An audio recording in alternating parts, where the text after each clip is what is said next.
Hey, what's up guys? It's Brando with Brando Sports World here, and today I'm going to do a quick preview and prediction of the Nebraska Cornhuskers versus Minnesota Golden Gophers game. It's set up for tomorrow, so I figured I better get my pick in ASAP. So anyways, first off, I want to say I'm a very big Nebraska Cornhuskers fan. I live here up in Nebraska, so you know I bleed Husker red through and through, so it's going to be very hard picking this game without an unbiased opinion, let's just say that. So I'm really excited that we get to have an early season game once more. I know last year we played in Aviva Stadium up in Dublin, Ireland, so that was really exciting. It seems like we had all eyes on us, but when the game was over, you almost didn't want the eyes on us, so that was really crappy considering we had lost that game to a one-win Northwestern team, and that was the only win they actually had the whole season long. Embarrassing, right? I know. Irregardless, I think this is going to be a great start to the season for the Nebraska Cornhuskers, having an opportunity to play a tough team like the Minnesota Golden Gophers. PJ Fleck, I think he's like 5-1 or 6-1 against Nebraska since he had taken over as head coach for the Gophers, which is pretty crazy to think that we're in this type of position as Nebraska fans. It sucks. We can go back 20 years to see who really caused the damage and where we're at right now. But you look at the more recent things, and you're talking about simple things like tackling in practice and how it was being done. And from the sounds of it, from some of the videos that I've watched, and it's more hearsay more or less, but if they're not really tackling in practice, I mean, you can't expect to have a physical team come game time, right? I mean, that just seems like common sense to me, and I'm definitely not a football coach, that's for sure. But kind of crazy to say that we would always come out somewhat strong, but then once the game really wore on, and this has been a trend for Nebraska, once the games like wear on, it's almost like we just kind of peter out more or less. And when it comes time to really show up who's going to be there and who's going to keep riding for their team, it seems like we just either give up or we fall flat on our backs or just have the most inopportune turnovers. And we can't even begin to talk about our horrible turnover margin. It's just absolutely nuts, and it's been absolutely nuts. And I'm really hoping that Matt Rule comes in. We're all praying to God that he can really right this ship, because us as Husker fans who have been bleeding Husker red for so long are desperate to get to a bowl game. It's been like 2016 or 2017, pretty sure it's 2016, UCLA game, Foster Farms Bowl. We ended up winning that one, and we ended up still with a losing record at the end of the season. I think we were like 6-7 or something like that. So just pretty crazy to even think about. But let's talk a little bit about the Golden Gophers from what I know about them minimally. They have a new quarterback. Tanner Morgan has been the quarterback at Minnesota for what feels like 10 years, and it's not even a joke. It literally does feel like he's been there for 10 years. Now, he did some pretty great things there. I would say he was a very well-balanced quarterback. You as a Gopher fan, if you're watching this, you might think differently, but I think we can appreciate that he did lead the team to 2 back-to-back 9-win seasons. They fought through a lot of adversity, and last year they had some opportunities to do well with Mo Ibrahim as the running back, and obviously the guy, every time he touched the ball, it was just lights out scary. I hated when he touched the ball when he's playing Nebraska, because I'm like, oh, this thing's going to go for a touchdown. And, most of the time it didn't, but occasionally he would break something really big, and you'd be like, gosh, get him by the legs, do something, tackle him to the ground, and it was just scary. Let's just say that. So quarterback Tanner Morgan is no longer there. They have a new quarterback. I think they call him like the Greek Rifle or something like that. I heard that on one of the podcasts I was listening to the other day. So his last name is tough to say, so I'm not even going to say it. Let's just call him new quarterback at Minnesota. That even sounds easier than pronouncing his last name. But he ended up playing a little bit in the Nebraska game this last year, if I'm not mistaken, and did some really good things. In fact, he kind of took over for Tanner Morgan when I believe he went down with an injury. And he showed out, and he probably had one of his best games of the season, from my understanding. So pretty exciting to see what he's going to do if you're a Minnesota Golden Gopher fan this year to the Nebraska defense. So let's talk about the Nebraska defense a little bit since we're on that subject. Nebraska's new defensive coordinator, Tony White, was hired out of Syracuse. He has lots of accolades for being a very good, strong leadership quality defensive coordinator, and he runs that 3-3-5 defense, and I think some good things are going to come from that. They say that it comes in a lot of different angles, and from the the fall practice reports that we did get, we're talking about how even our Husker offense had struggled up against it, and they were confused at times. And I think that was one of the biggest reasons why Jeff Sims struggled the first 3 or 4 practices with his completion percentage. They had initially set a goal for 65% for him to hit by the end of fall camp, and from my understanding, he did eventually get over that 65% mark. So overall, there was that trajectory where you like to see it kind of just slowly staircase up. So that was great to hear. That's a solid report.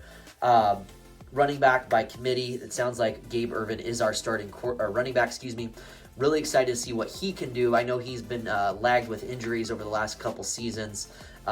He showed signs of promise from time to time on a couple of his runs, so you hated to see him go out this last year. And Anthony Grant, surprisingly, was the number 3 running back. That was kind of a shocker to me, to be honest.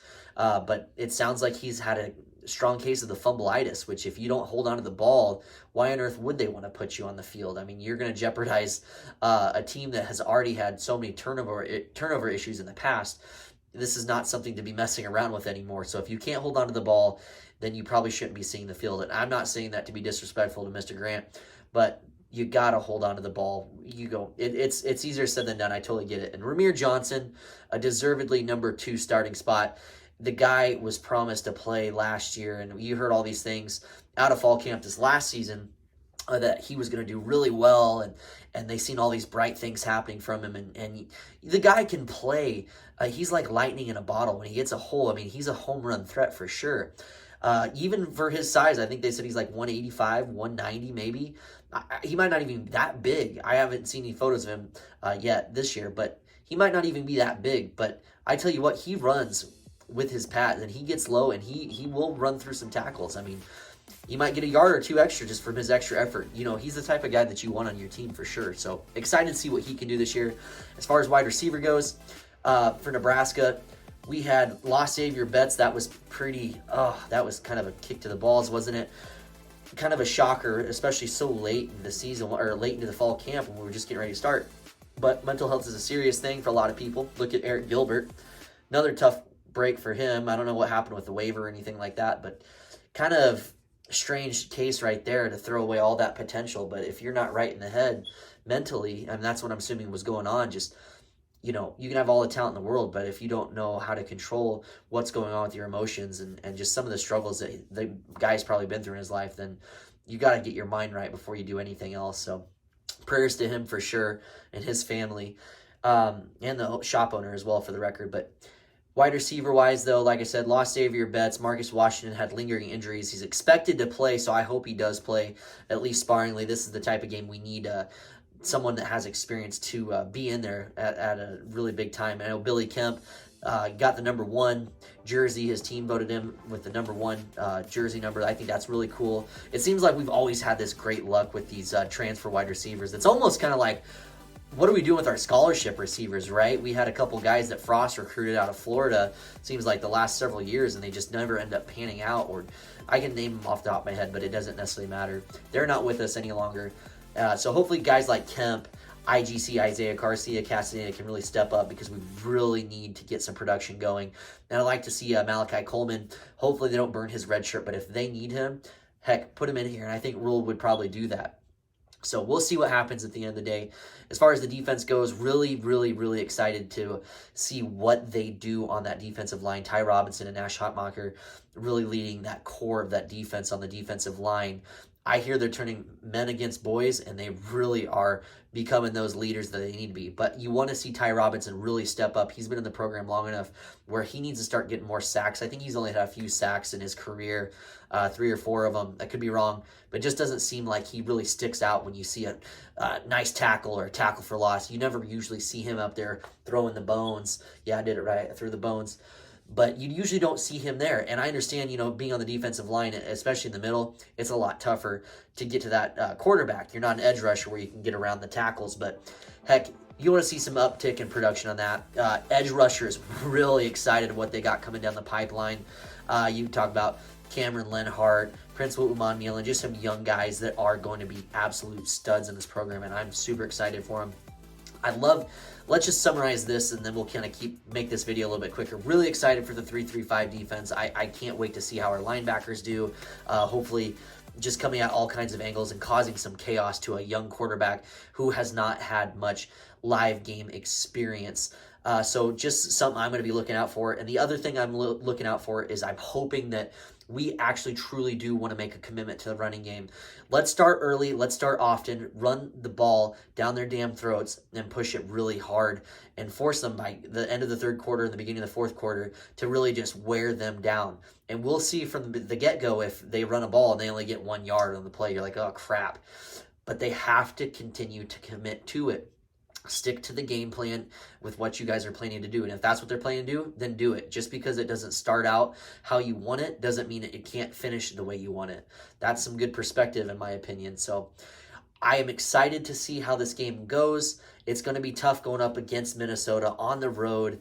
And they're having a gold out. I hear it's sold out. But I'm questioning if it's going to be a gold out or more of a red out at this point. I mean, the Nebraska fans travel. Look at they just had a Nebraska volleyball game today inside the stadium and broke the world record for a women's sporting event. And it was like 92,000 plus, just absolutely crazy. And the stands were full. I seen a photo. I couldn't believe it. I had some friends there too. They showed me photos. Just nuts. With that being said, that just goes to show you the type of fan base we have. And we absolutely deserve to win, guys. We deserve to win, and I think Matt Rule could be the guy to get us there. He's a proven program builder.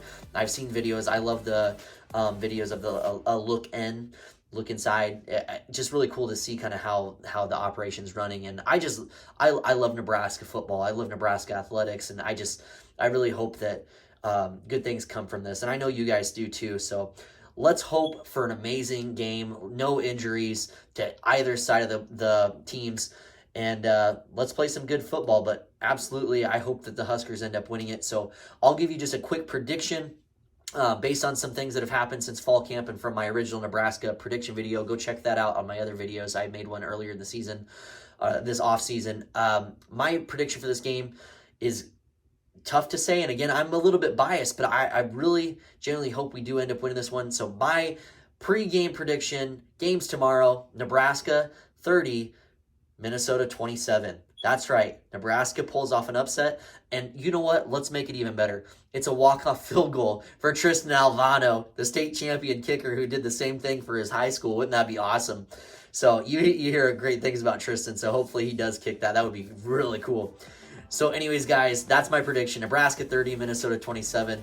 Let's have fun. I'm excited. Football season's here, guys, so let's enjoy it, right? Please like the video, subscribe to my channel, Husker fans, Minnesota Golden Gopher fans too. Would love to have you as well. As always, take care, stay safe, and go Big Red.